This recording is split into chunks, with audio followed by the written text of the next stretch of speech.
Welcome to the Laughing Monkey Music Show. Today we have Stephen Shareaux on. How are you today, man? I'm great, my friend. How are you? Nice to see you, Sean. Good. I'm glad you're on. So you have been, everyone knows you notoriously from being KIK Tracee, but then since then you've been in a couple other bands and done something crazy. I don't want to say too much in KIK Tracee land, but the songwriting Mhm. and your vocals Mm. coming up, your voice. I didn't realize as much until I was listening to your solo stuff. I hear very David Bowie, John Lennon, classic rock sound. Was that probably a closer influence to you vocally? Look, I'm 55 years old. I mean, that classic rock is right in my wheelhouse. So that's I grew up listening to KQ 92, yeah, Minneapolis, born in Detroit. Okay. I'm all about the classic rock. I Well, don't I think mean, I'm 50, so to me, it's the same thing. I think really classic. It's like it's rock. That's how old I yeah, am. yeah. So It's to just that point, I hear that instead of the 80s rock more. That's what I hear from you. thank you, thank you. I think I've evolved as well. So when you're younger, I listen to the KT stuff, these days, and which is very rarely, but when I do hear it, I'm just like, oh, that's, so I was spirited, but it's definitely a different singer than I am today. It's different, but I can see the line where it's linear, Yeah, and I can see some mature songwriting early on. Some of your vocals. thank you. You're welcome. As so I go back right before we do this, I go back. I listen to your stuff. I'm kind of like deep dive and everything, get a refresher. Cool, thank you. But with that, with your voice and with KIK Tracee, when you came in and you joined the band, because I don't think you guys were a rock, like a metal band or a glam band. You guys looked more like kind of rocky, but you even kind of reminded me more like of a gothy Sisters of Mercy, but you kind of sounded more like almost like a rock band, or a pop band with some good heavy guitar on some parts. I honestly never considered Kid Tracy a hair metal, whatever they try to, Yeah. put you in some kind of label. But I just always thought of us as an original rock band, and Well, um, that's the thing. It's like literally I bought the cassette. I remember coming out buying a cassette, and I heard the one song, and I'm like, oh, kind of heavy, being promoted. And then I went and I listened to the whole thing. I'm like, this doesn't really feel like a heavy rock band. I mean, it stayed in my rotation, and we're talking about it right now, and it's yep, still to this day. But I'm like, it's actually better than being just that because it had so many other layers. A lot of mellow to it, and then you did Field Trip, which was yeah, total left turn. Trance, that was that's right. totally ties. In my opinion, I'm like, I didn't know where that was coming from. You know. That song, Johnny was. It started with that beat, and I was like, dude, just keep doing that. And I just, it's kind of how songwriting is. He was just down there laying something down in the whole band. We always lived together, which I love that. I love the old days of when the whole band would live together in the same Community. room. And yeah, and just like you're living, eating, and breathing it. You wake up and Mm-hmm. it's like, what was that riff you were playing yesterday, Yeah. last night, whatever. And you just, so he was doing that beat, and I think I started doing the old, and it just, and an in trance gonna happen. But it's interesting because, and that's what I'm saying. Like, listen to your stuff now, and like trying to like listen to everything all on the same period. It's kind of neat how it overlaps a little bit. You can hear pieces and parts carry The- over, and because you weren't a metal singer, so it's that kind of is reflective of the beginning of where your journey was to now. Thank you for not referring to me as a metal singer. Yeah, You're I not. literally consider myself a soul singer. It's coming from a place that's just real. If it requires, if the Mhm. lyric or the feeling requires a scream, then so be it. But I'm a soul singer, man. Just keep it real. That's You, really you what are, and you have more of a melody to the way you sing it, and you're a soft, loud singer. a soft what. Soft, loud singer. Mm-hmm, mm-hmm. Your voice isn't, it's not screechy.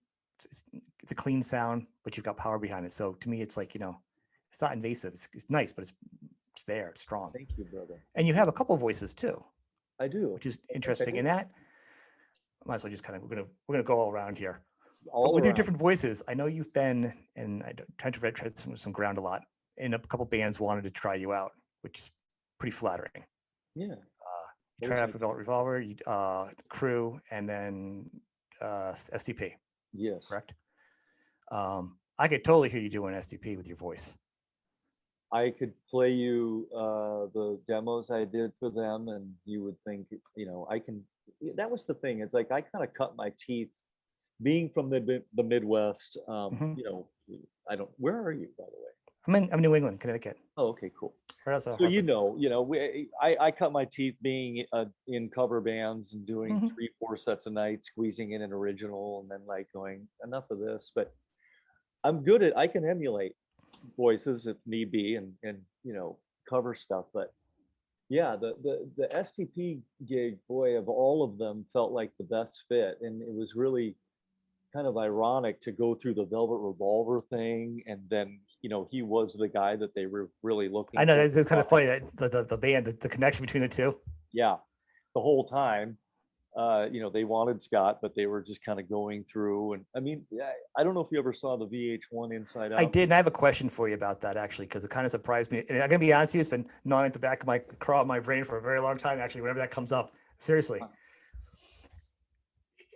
With editing, you know, so they so when they did the review and they listened to your song and they totally bashed on Stripper Girl. Now listen to all your songs. That song actually feels like it's out of context to anything you write, or it was edited in a way that there's some kind of twist to it where it's not what it really feels like this the chorus is. Yeah, well, the reason I was even able to do another 2 songs is is because of a song called Soul Shine, and that was the first Soul Shine I walked in. So I spent like an hour and a half, maybe 2 hours with the band, Velvet Revolver, that is, in the rehearsal room, sang a couple of GNR tunes. You know, they started playing some original ideas. We're kind of scatting over that stuff. They're like, awesome. They hand me a piece of music, and you know, check that out and see what you come up with that, you know, on that thing. And I wrote this piece called Soul Shine, and I dropped it off. And I believe it's actually, like you're saying, in TV editing, I think when I was dropping that off to Slash, that was actually Soul Shine that I was dropping off, and not Stripper Girl. I did 3 songs with them. There's another one, I forget the title, but so anyway, I drop off Soul Shine, and my manager, like literally 20 minutes later, he calls me up, and I was driving away, and he's like, dude, they're flipping out. You know, on the song Soul Shine that I just turned into them. They're like, you know, and I kind of got chilled. I get chilled when I talk about it now, because, you know, it's a great opportunity. But and the song's amazing. I'll send it to you. You'll like, check it out. I mean, it I just is feel there's so much more to this piece that never got talked about. And I just, and it's, you know, again, they always wanted Scott, and they need to figure out somehow to, you know, editing. It was, you know, they made a show out of the search for the singer. It came down to myself and another Stephen from England, if you saw the piece. But anyway, you know, if you listen to the song Stripper Girl, which again, it wasn't even, I don't even remember if it was called that. I don't even know.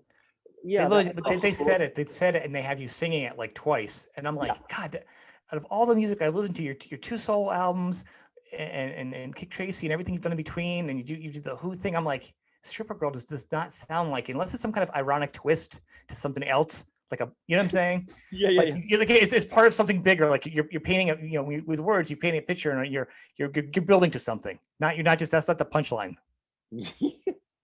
Well, it's funny that I became the Stripper Girl guy, but anyway, you know, it is what it is. I didn't get the gig. They always wanted Scott. I'm honored in all these situations and circumstances to get the call. You know, obviously. Honestly, you are. Even though you're that close, it was just, who's had those opportunities that's been considered by all those artists. Yeah. So it's fantastic. As a kid who grew up in the Midwest and, like I said, was singing, you know, a lot of the, you know, the crew. I mean, and then to be able to go in the room with the crew and throw down some of those songs, Live Wire. And I mean, I spent 4 hours in the room with the crew. That must have been insane. Another thing, the vocals, that would have been crazy to hear. That would have been insane. It was fun. You know, again, did a few covers. You know, I think we started off with Live Wire, you know, which I've done 100,000 times, and it's always a fun song to play. But God, I literally have never been in a rehearsal situation where it was so loud. I mean, it was like I stepped into like a circle of monitors that was like kind of like my own world. Yeah. There was a monitor mixing guy, you know, a live engineer, and it was just like. Is it like that? There's a clip on there when John got in the band, like some raw footage, black and white footage that's out there. It looks like it's almost like a huge giant garage full of equipment. Yeah, I mean, describe it. It sounds probably like what it was. It just looks ginormous. This room was the big room over by the Burbank Airport. I forget the name of it, but you know, it was where they kind of, you know, just did their thing for months before touring or whatever they did. They just holed up. But yeah, it was a big room.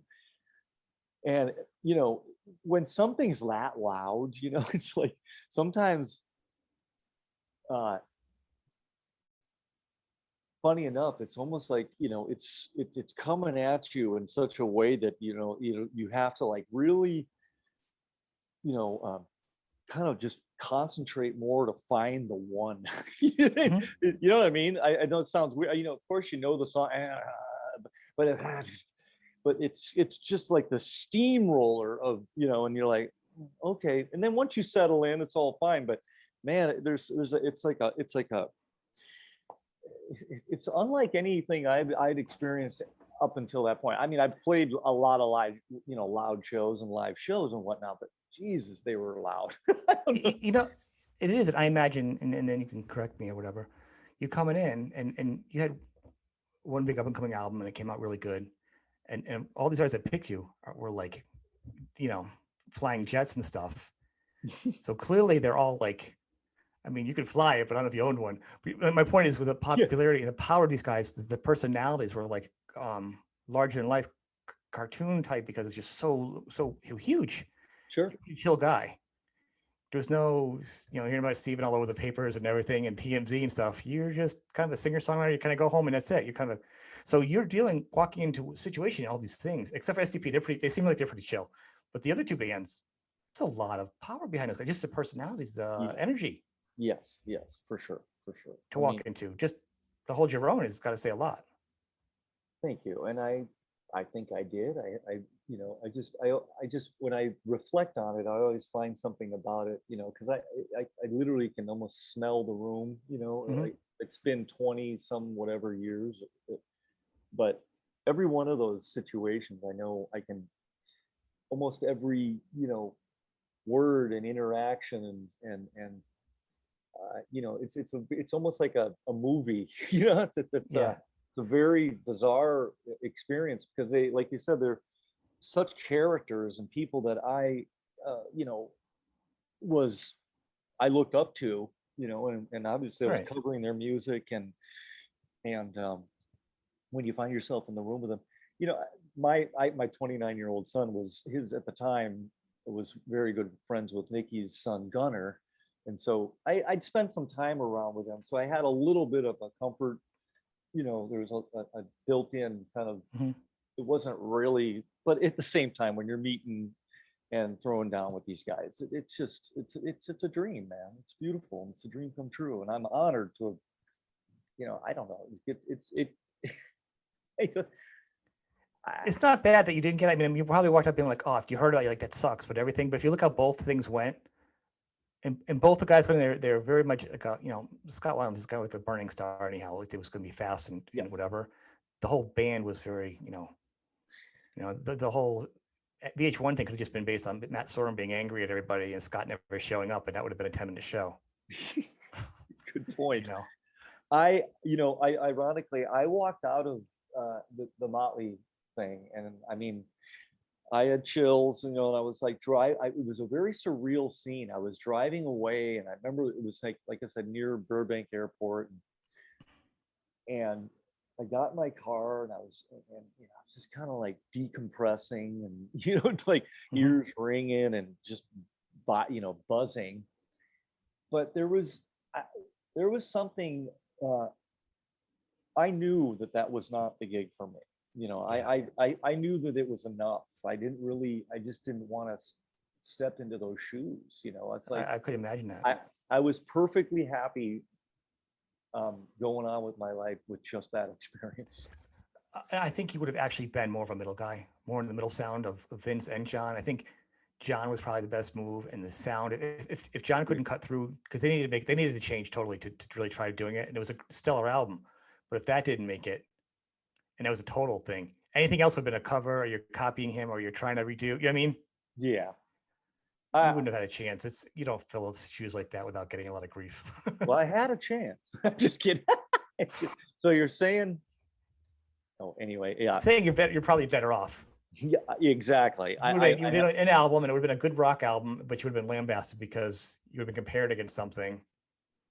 It just wasn't. Yeah, there was something literally in my being that I just knew, and I was okay with not having. And I was again just an honor to be there and be to get that call. I mean, 11 o'clock in the morning. This is when I used to sleep until noon. It's like my phone's ringing, and I remember answering, and it's Nikki 6, and I'm going. He's like, "Hey man," he's like, it was like 11:30 in the morning, and he's like, "Vince just left the band," and Vince like literally just walked out. He's like, "Well, me and the guys are wondering if you want to come down." I'm like, "Am I fucking dreaming?" I'm pardon my French, but it was just surreal. The whole thing was surreal, And then a week later, I'm in the room. It's cool. It's beautiful. It's a great memory. It is good. It is good.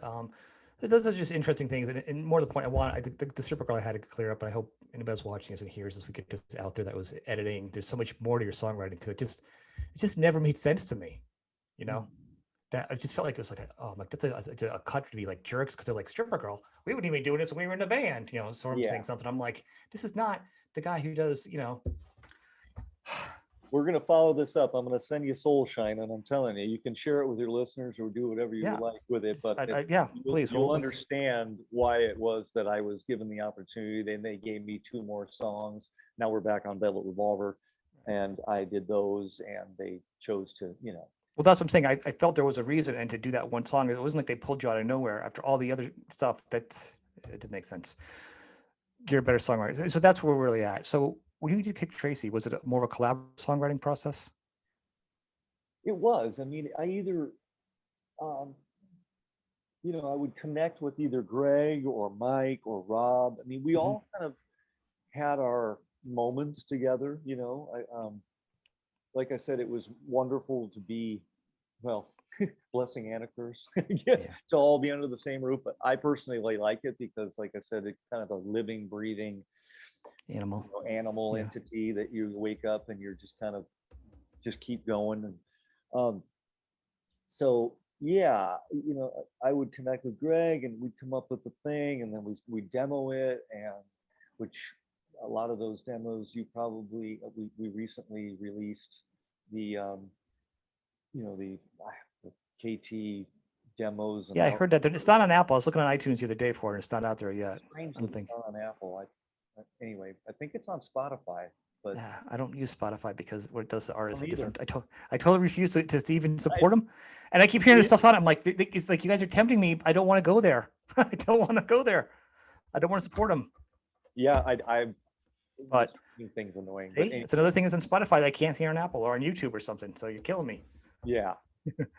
So we would connect, and like I said, it would we'd just work up a real basic idea, and then bring it in a room, and then everyone could kind of do their thing and add their parts, and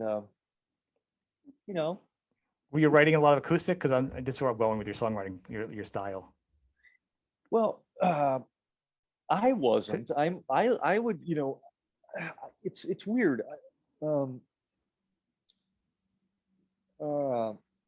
I like to leave the guitar playing to a guitar player.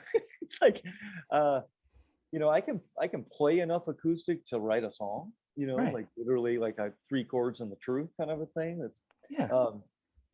but in the KT days, I just preferred to like just, you know, concentrate on my instrument and coming up with Mhm. melodies and just have them play something and just, you know, let whatever happens naturally happen. So um, I didn't know if you bang it out on an acoustic and kind of then it evolves, or you have an idea. You know what I'm saying? Type of yeah, a deal. lot of times we did. A lot of times we would on acoustic for sure, and then demo it up in some way, shape, or form on the 8 track or 4 track, whatever that we had back then. But you know, work up some version of it and get a then you know get a good version of it in the room and live, and you know just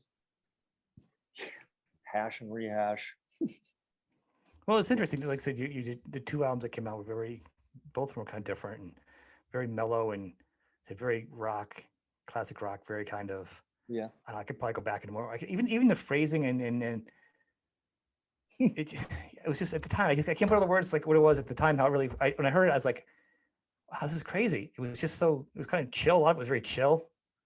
You know, so from there when the band dissolved, I want to focus on KIK Tracee.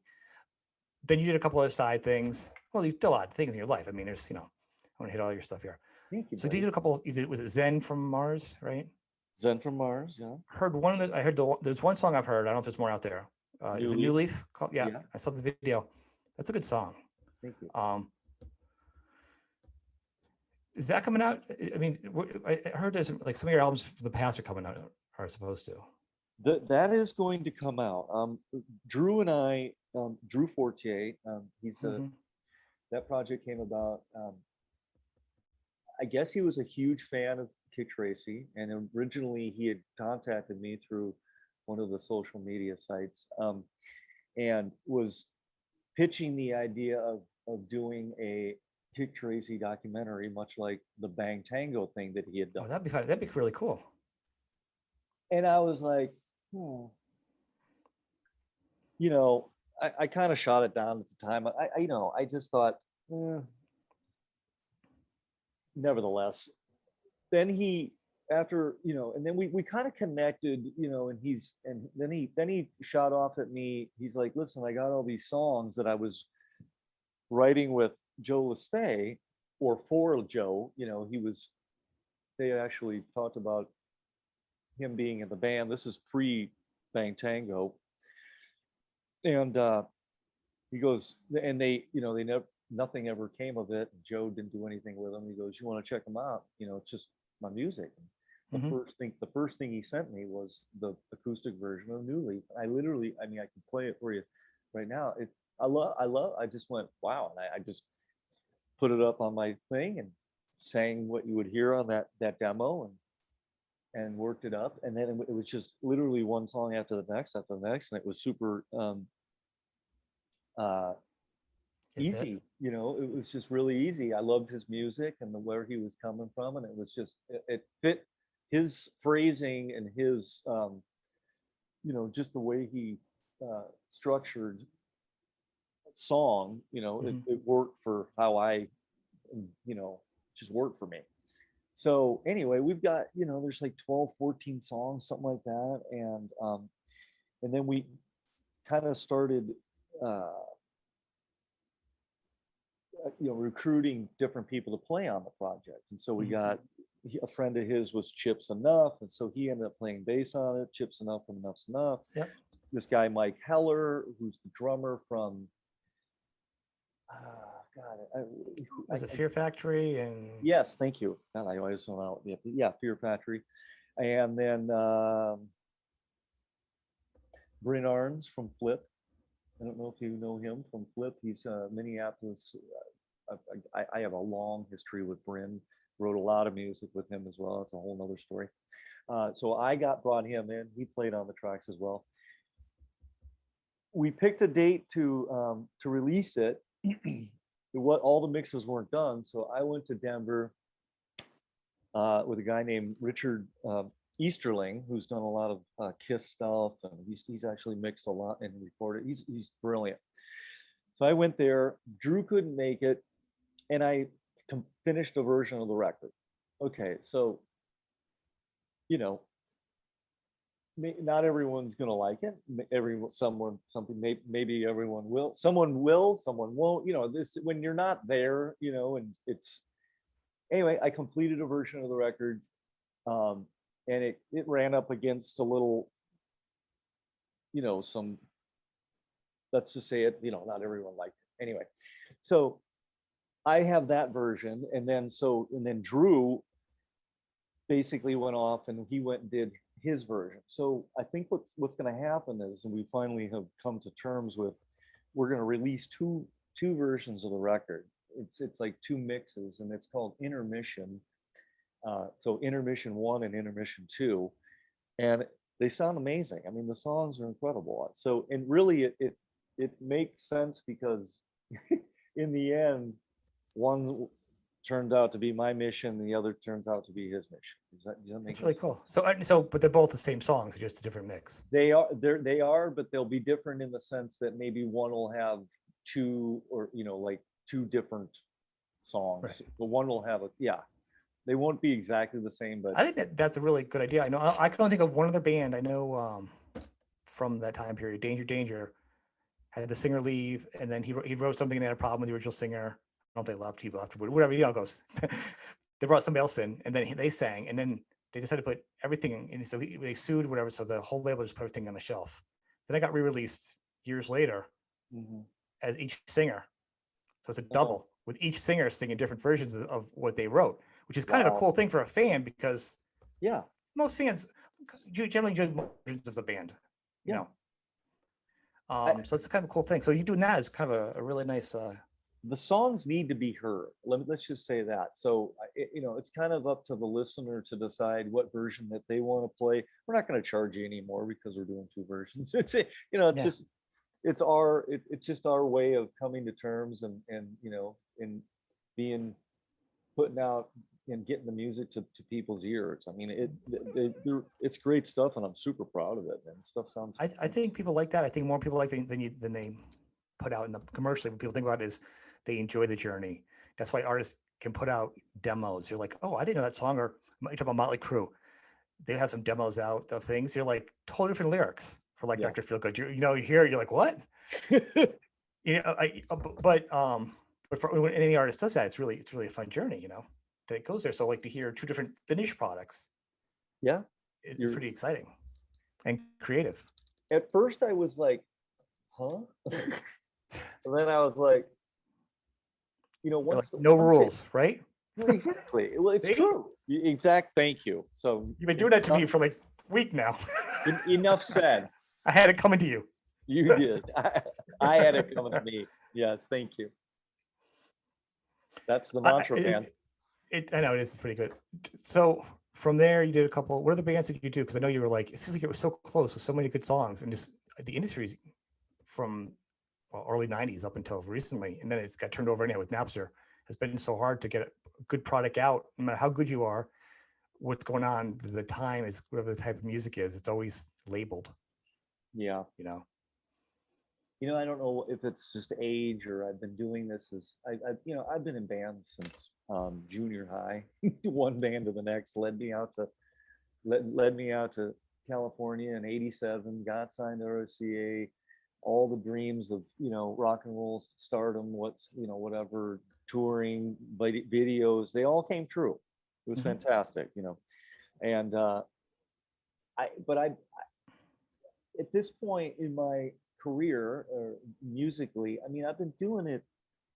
I'm never going to stop doing it. But at some point, I don't really have any attachment anymore to the outcome of things, if that makes any sense. I'm going to put it out the creative process and what I do will not stop, and if people search me and they find me, and that, that's, you find my body of work. It sounds like you've been not worried about, which most do on many levels, what people think of us, or how it's going to perform, or how we're going to succeed at work, or how good our car is, or how good the album's going to chart, who's going to like the music, even though it's good, how many people are going to hear it, is a record label going to support. You're like, you know what? I'm not attached to it. I'm doesn't not really matter. attached to it at all. Right. So that's what I'm saying. So you've got to that point where it is a Zen moment. You know what I mean? Where you're not like KIK Tracee dealing with like RCA and we need you to do this video for $300,000 or we need you to do this. And you're like, I hope we sell enough units so we can get another album next year. You're not there. You're not that mindset anymore. I'm not.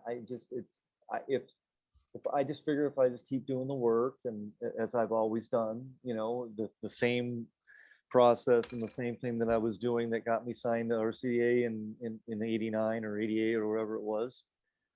You know, there's no saying it can't happen again. The dream really is still the same. It hasn't changed for me, you know, at all. I feel clear. I feel creative. I'm inspired, you know, and life's good.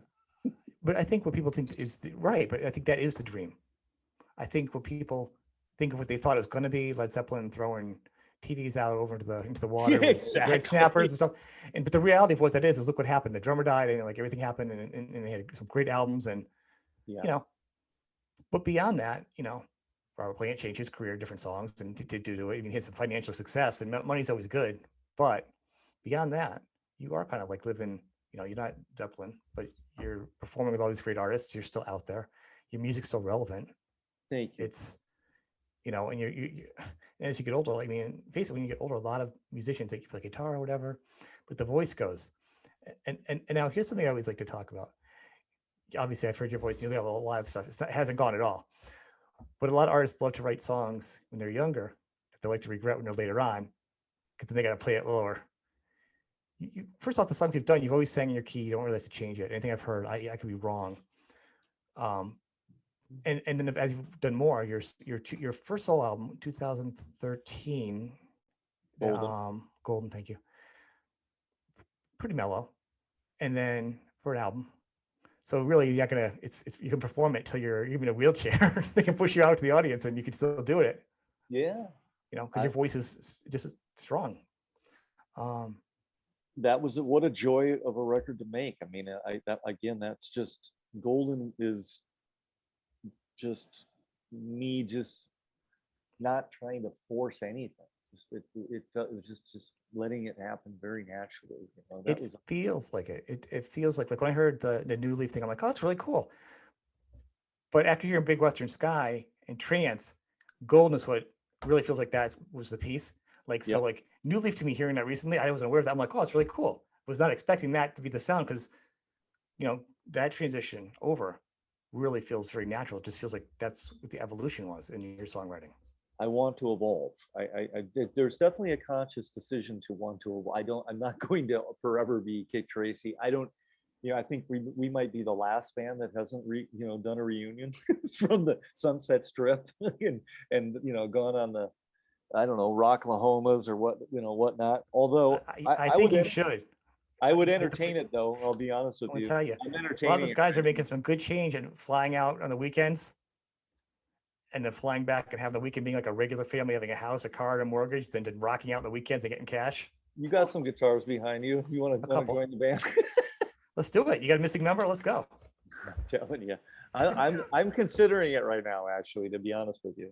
So here's the thing: you are established. You are you, and there's a lot of artists now from that genre, which is, I guess, classic, maybe legacy. I don't know what you want to call it. I hate to put a term that's not, where you can have your band that you're known for, and I like to call it your satellite, which is why everybody knows who you are on many levels. A lot of good things for you, and then sometimes people are like, oh, it's a good and bad thing, but from there, you've established yourself as a solo artist with a lot of bands that have had you come.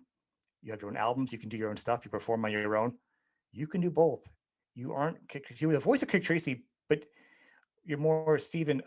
Oh, that's guy Stephen from KIK Tracee, or KIK Tracee's singer is Stephen. Like it's interchangeable. Thank you. You're welcome. I just think you're beyond that identity. I think there's a lot of artists that are doing it now. Like actually, how about Bang Tango, Mark Knight? He can do both now. Agreed. Fantastic. Great solo artist, great singer, great guitar player. Yeah. Also just rocks in Bang Tango. And I think Bang Tango's been doing some original stuff now. They might be doing like when the Rocklahomas are MP3. Good. So what I'm saying is, but he's also got a great album right now, and he's got both. I agree. Mark Knight actually has a writing credit. He wrote. He's responsible for a song on the Zen from Mars, the last track called Celestial. Oh, So really? note to self, there's a little factoid. Yeah, See, that's good. yeah, See, cool. and that's exactly what I'm saying. There's just so much right now. And I think the dust is cleared. And I think because of the internet and the record labels were fighting and trying to keep a hold of everything, Hmm. and everybody, new rock, new metal, and everyone's kind of struggling to find their spot, and the labels are kind of pushing you down because you had to be a certain sound. Yeah. Well, now there's no power anymore. You can go on your computer and you can send me some songs. We can talk now. We can be in my basement. You can be there, and they have no control. It's literally the audience for the most part. I mean, in the algorithm, that stupid algorithm, but it's also go algorithm, get off my front lawn, algorithm. Um, but you know what I'm saying? It's just such a thing where you can just do whatever you want. It is. I mean, uh, this is my second Zoom experience, to be honest with you. I'm really, I don't know. I wouldn't say I'm an anti-social media guy. It's like, Yeah.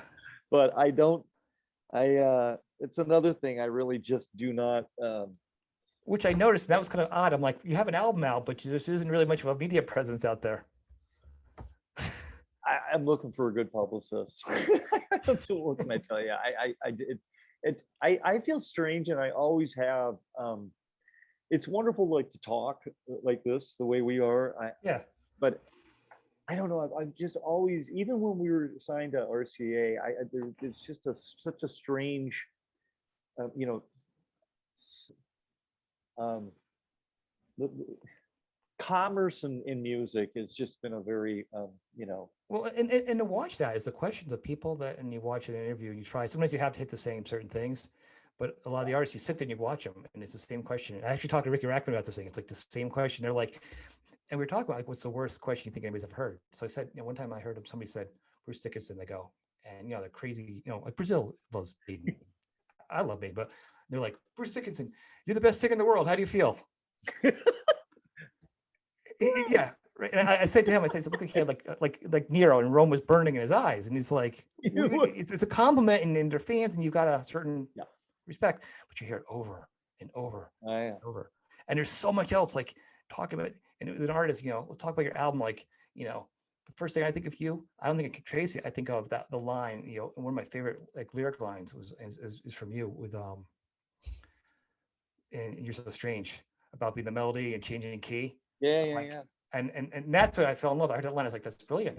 Because being in bands, it's like you're thinking, you're writing, I was writing lyrics. I'm like, I love that. I love how that I'm fits. And also like, hey, I'm her melody, also but things keep changing keys. Sorry.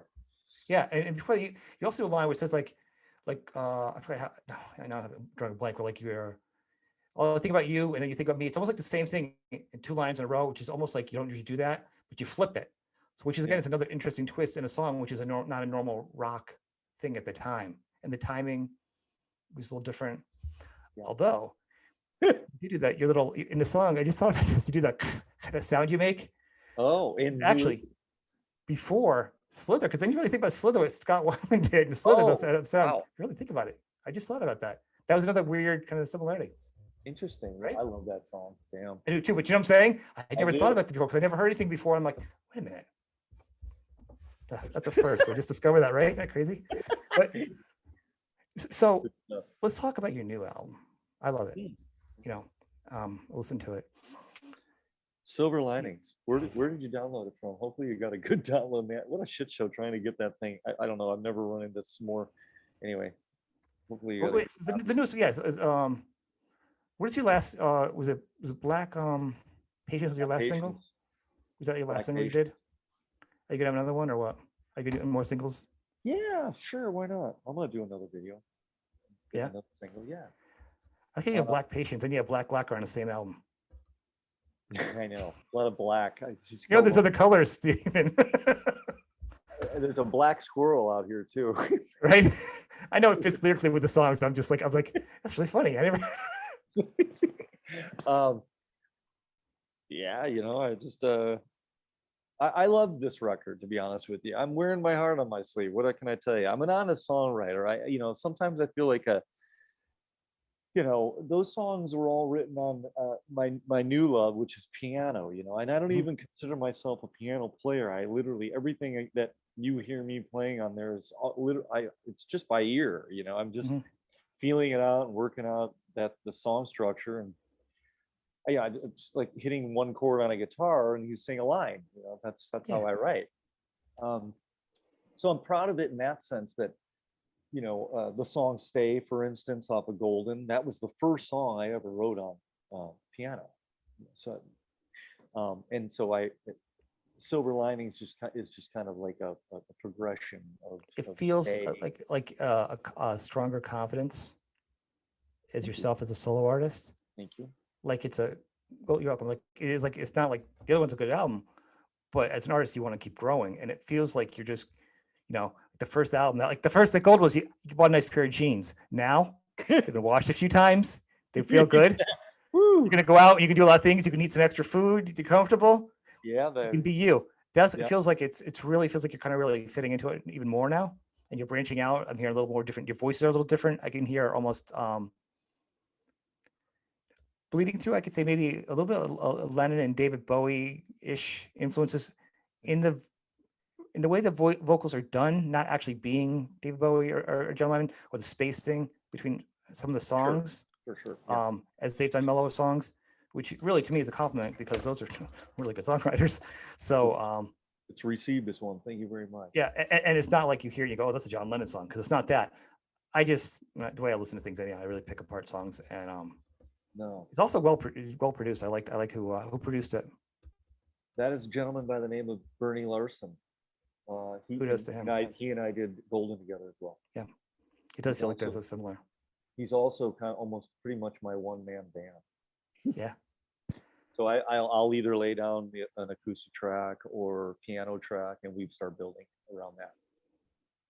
It's really it's a solid album, and it's really the continuity on it feels even better than the first one too. I just listen to it sometimes. Well, obviously, when you're making it, you're listening to it a lot. Yeah. But and then a long space of time will go by, and then I just listened to it again. I'm in Minnesota right now. That's where all my family is, and I came back here to see some of them. And but I was in my rental car, I think actually coming from the airport, you know, hit play on that thing, and it probably been a month and a half since I'd listened to it, and I was just really pleasantly surprised and proud, and and just really happy with it, satisfied. You know, it's like, of course I can pick things apart, but I just don't, you know, to me that's just not part of the I enjoy kind of just making decisions and living with them and not, you know, looking back. Yeah, I mean, you don't need to, and I mean, really, and just like Golden's got a lot of good songs in them, and it feels like a southern kind of has a nice rhythm to it. Thank you. Thank you. And with this album, it really feels like they're served up. It stays, like I said, continuity, but it feels like they also stand a little more on their own. Like the sound, a little bit, each one sounds a little bit more different. So it feels like this one has more flavors on it. Cool. I don't even think my best is yet. I think my best is yet to come, to be honest with you. I still feel like I'm keep writing. I think I got. Yeah, I feel good. I think you shouldn't wait like 7 years. You're not Guns N' Roses between albums. Well, that was the ongoing joke with the Zen from Mars thing. Every time Drew and I would talk, it's like we're doing the Chinese democracy thing. You know, right. It was getting ridiculous. But it's waiting so long. When that stuff comes out, I think you're going to be. There's some really good stuff on there. I'm excited. I heard that once, like just hearing that one song, it's like, wow, it's really good. Thank you. Great bunch of players on it and everything else. I'll be glad to hear that come out too. Yeah. So in between all this stuff, you joking about time between the albums, you did Who? You did some singing for the. How'd that happen? That's pretty cool. Well, I back in late 2000s, 05, 06 ish. I tried to move back to Minnesota. I moved out to California in 87. I don't think a year went by where I was like, oh, you know, might head back. It calls me, you know, but and then there's always that thing like, oh, I can't go back home yet. It's just not time. Anyway, I tried to do it with this girl I was dating, but no more than 6-7 months being here, I got a call from for an opportunity, and the opportunity was to audition for the Who's musical staging of Quadrophenia, which I don't know if you're familiar with that piece. Oh, yeah. So yeah, and they needed a lead, Jimmy, the mod, and I was like, sure. And I flew back. Trying to get the timeline right here, but I actually might have been in California visiting some friends when I got that call, and I said sure, and they're like, come down to the airport, such and such hotel at the LA, near LAX airport, be here in 2 hours. It's like I live up in like Santa Barbara ish, and I'm like, okay. Now I'm 55. Let me get my time machine. Yeah. I'm 55, and I know, obviously I know the Who, but I never owned the Who records. That they were like the big brother. I don't have the big brother, but like my best friend's big brothers, who, like, if you were like 2 or 3 years older than we are, or I am, then they actually own the records, and that they were living that stuff. But I knew it, from classic rock radio. Nevertheless, I grab Quadrophenia, hop in my car, start driving to the airport. I'm listening to, Love Rain on Me, listening to all the stuff, whatever, doing the thing. I go in, and the producer, and one of the producers is a guy by the name of Bill Aucoin. I don't know if you know the name Bill Aucoin or not, but he's famous for, early Kiss days. You'll see his name on every Kiss record, through the 70s and up probably to the 80s and on. But famous Kiss manager. So he was one of the executive producers on this show, and it was Bill Aucoin and this other Bill, the other producer, and the musical director, who was Bryn Arns. They had chosen Bryn Arns, the guitar player here in Minneapolis, the flip guy, to be the musical director, and that's kind of how they got my name, and that's how I ended up there. I walk in this hotel room, and to a boombox. I don't even think it was a boombox. I literally just a cappella sang "Love Rain on Me," and it was like the silence came over the room, and they all looked at each other and go, "I think we got our guy." It's like, we all walked out of there. It all was just so. We walked out of the downstairs, got in a limo, headed down down to Orange County to this dude's palatial mansion and whatever, and we're having celebrating and da da da da. And so we ran this show and put it up, and it was an amazing piece. It was probably a 28-person cast. We showcased it for Roger and Bill Kerbishley at for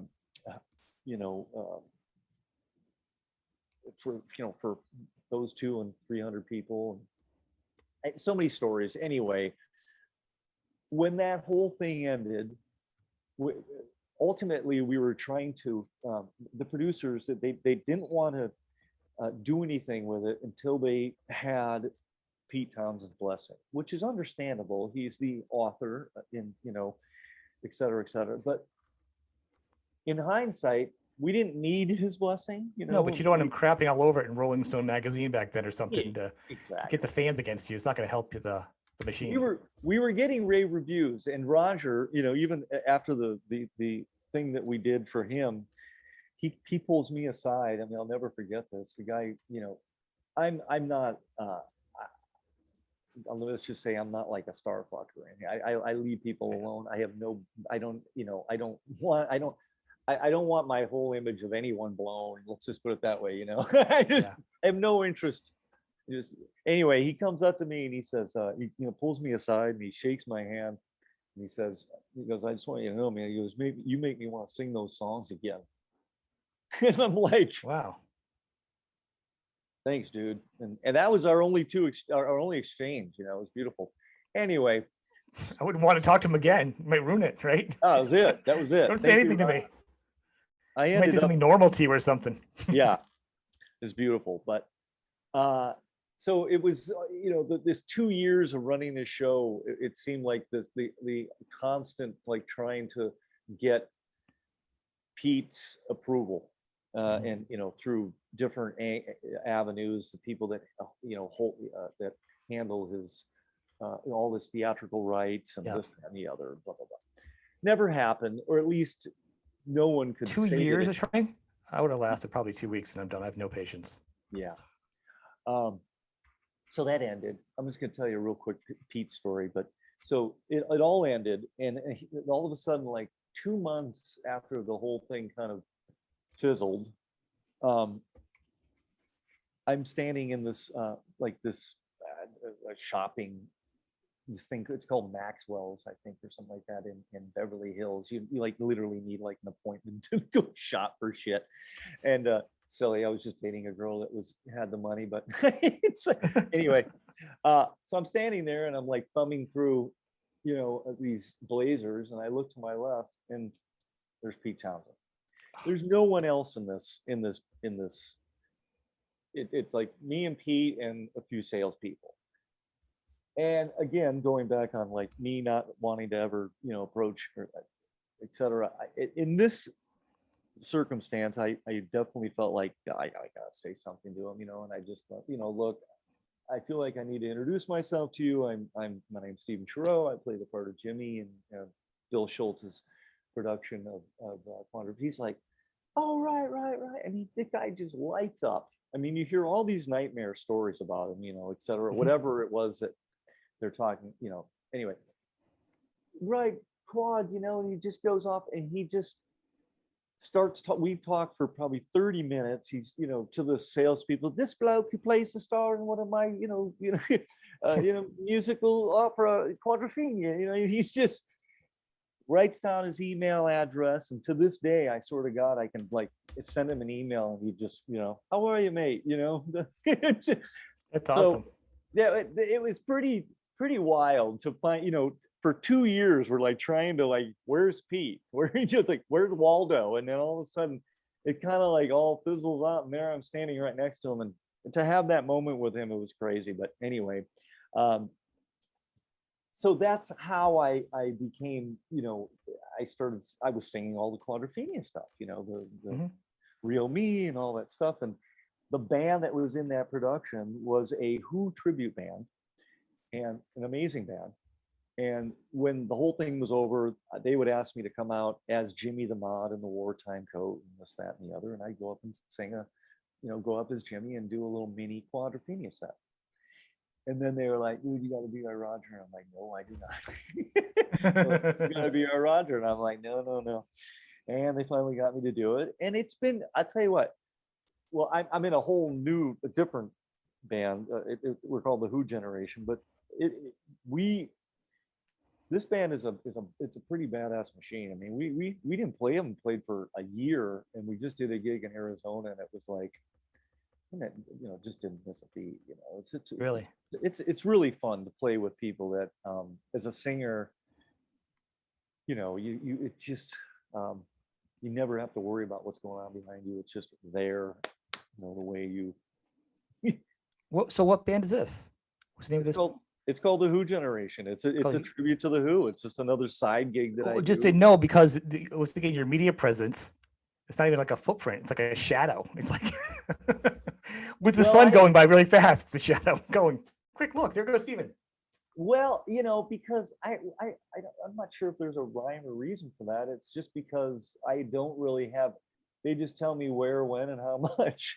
No, like I don't even think you have you don't have a website, like like, hey, I'm playing here, I'm doing these are some of the gigs. Like a lot of artists, you're a performer. You sing, you go places. This is what I'm doing here. Here's some of my here's all my different albums I've done with different acts. Yeah. Here's all Stephen in one place. Maybe that's too much Stephen for people. Maybe you think we need to disperse it. Yeah, like to dig. I had to dig a lot to find your stuff, and still it's not as easy. Okay. Like I said, I'm looking for a good publicist. Because people want to hear it and they enjoy it. I mean, if someone knew, like, oh, you might draw more fans in by Obviously, you learn. Absolutely. People that are Who fans are going, "Oh, Stephen, I didn't know you from you in that band." As I'm sure some KIK Tracee fans are going, "Oh, you doing the Who? I'll go see you at that gig." They would never know it was me in that band because I'm doing it's full on rock and roll theater. We're doing the wig, the whole thing. I mean, it's quite a show. I mean, Probably making people happy. Stephen, what happened to your hair? you, Number one awful question. Why don't you have long hair anymore? I got some. Because because I'm getting older and I don't want to have long hair. Why don't you have long hair? Why don't you go? Yeah. People are like that. You don't look like you used to. I'm like, you need to go do some sit-ups and stop judging people.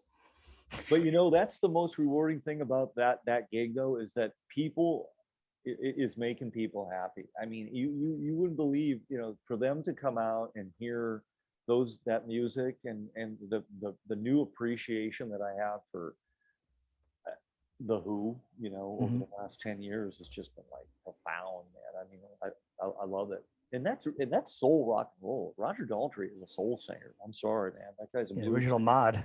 Yeah, love it. So I have a couple of early Who albums in my vinyl collection. I got a big vinyl collection too, so I can appreciate the Who on many levels. you I think that's really awesome. Like, once again, I didn't know that, and like I said, if you were around, that's a show I go see. Like, oh, you know what I mean? It's cool. You got to find you got to get some presents. You this is awesome. So, with everything you're doing, hopefully, are you going to do any touring with this album as COVID kind of does? You support your album at all? I don't know. You were so laid back about everything. Huh? You were so laid back about everything. You're like, I don't know. I couldn't imagine ordering food with you. You'd make me crazy at a restaurant. What do you want, Stephen? You're like, do you want to get whatever you want? I'd be like, Steve, I'm starving. Before we get to the restaurant, decide what you want, Stephen. I have no problem ordering food. And I don't really have a problem making music for such decisions, but touring it's such a strange world out there right now. I don't know. It's just like, I would love to support it. I'd love to support, I would like to put together the consummate kind of Stephen Shareaux. I'd do some ZFM. I'd do some KT. I'd do all of it. Yeah. I'd do some Who. I would do some solo stuff. I think it would be a hell of a show. There's a constant thread between all those that actually tie them all together too. It wouldn't be like something doesn't belong in here. You know what I mean? You haven't gone off the track where all of a sudden there's like, I didn't hear a rap song in that album. Like, you know what I'm saying? It's not like something so like, I didn't expect that. Like, you're like, you know what you're gonna get. Yeah. No. That would really throw off some people though. Yeah. You know that rap album he did in the 80s? Yeah, he was with the Fat Boys. Did you remember that? I would love to support it. I look forward to getting out and playing live original music soon. So excellent. I want to say I want to end on this note. So I was watching some of your live performances, and thank God for YouTube, right? I really enjoy when a vocalist has control of their voice. And it's always the soft, loud voice. When you know how to use the microphone, you pull it back, but you get loud. But the trick is, a lot of people don't know. Obviously, you're seasoned. Is being in different sized venues. If you're in a club or a bar, there's people in the room, the sound, the effects. Yeah. Kind of a little math to do in your head to project, to use that crappy microphone in the head, like SF57 with nailing in nails with the microphone. It's Bun Beard, and you're like, here you go. Yeah. You know what I'm saying? And then you have to project yourself and how to figure it out, to own it in that short period of time, to not sound like he didn't sound right type of deal. You deliver. Well, thank you. At least what I saw. I mean, thank you. It all has to do with that room and like you said, all those things. Kind of at this point for me, I'm kind of just it's like a bicycle, probably, right? It's a dance, yeah. But people don't think of that. They're like, oh, you'll see a band. You know what I'm saying? You see somebody and they'll be like, oh, that band sucked, or they did this. I'm like, yeah, but the room was half filled, or they had cement, or like I'm like, there's way more than that. The sound, they didn't have their gear. It's a lot of other parts to just. Yeah, I like an empty room sometimes. Oddly enough, it sounds amazing. No, but well, mic technique and I don't know. I guess I've just been doing it a long time. I appreciate you noticing, man. Thank you very much. Well, Steve, I want to thank you for being on the show. We'll be looking forward to new stuff from you. We'll touch base again when you got some more stuff coming out. All the links, everything everyone knows is going to be underneath. where to check him out, his music, check out his new album, his old album. He's got stuff coming out, some KIK Tracee stuff.